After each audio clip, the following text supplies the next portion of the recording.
উত্তর ত্রিপুরার কাঞ্চনপুর মহকুমার অধিকাংশ সরকারি বিদ্যালয়ে তীব্র শিক্ষক সংকট দেখা দিয়েছে। অভিযোগ, এর ফলে শিক্ষার মান ক্রমশ নিম্নমুখী হচ্ছে।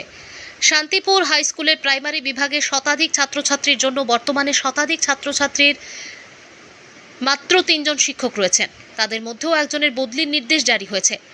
এই ঘটনার প্রতিবাদে অভিভাবক, স্থানীয় বাসিন্দা ও বিজেপি প্রতিনিধিরা মহকুমা বিদ্যালয় পরিদর্শকের সঙ্গে সাক্ষাৎ করে বদলির সিদ্ধান্ত পুনর্বিবেচনার দাবি জানান। জানা যায়, দশদা, লালচুরি ও জম্পুই হিল ব্লকের 34টি বিদ্যালয়ে অধিকাংশ শিক্ষক স্বল্পতা রয়েছে।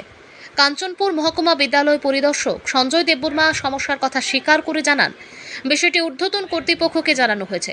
এলাকাবাসীর দাবি, শিক্ষার স্বার্থে দ্রুত পর্যাপ্ত শিক্ষক নিয়োগ করা হোক, না হলে বহু ছাত্রছাত্রী শিক্ষার সুযোগ থেকে বঞ্চিত হবে।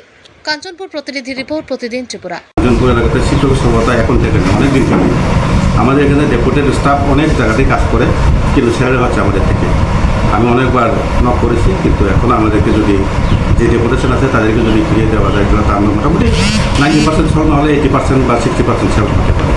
এছাড়া তো আর কিছু বলার নেই। ঠিক আছে, এটা হায়ার অথরিটির উপর ডিপেন্ড করছে। যদি আমাদের ডেপুটেশনগুলি আমাকে দিয়ে দেয়, তাহলে আমরা মোটামুটি স্কুলটা কিছুটা ভালো করে রান করাতে পারবো আগের থেকে। রেশিও অনুসারে আমাদের 4:1 রেশিও হিসাব করলে টিচার যদি 100 ছাত্র যদি থাকে 3 জন টিচারে, সেটা রেশিও অনুসারে ঠিক আছে। কিন্তু আমাদের রেশিও অনুসারে ঠিক করলে তো হবে না, কারণ এখানে ক্লাসের ব্যাপারও আছে। 5টা ক্লাসে যদি 3 জন টিচার হয়, প্রথম ফার্স্ট পিরিয়ডটাই করতে পারবে না। ঠিক আছে, তাহলে 2টা একসাথে করতে হবে বা 3টে একসাথে করতে হবে।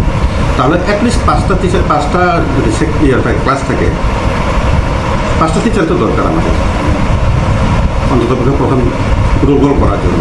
এটা আমি বলবো আর কি।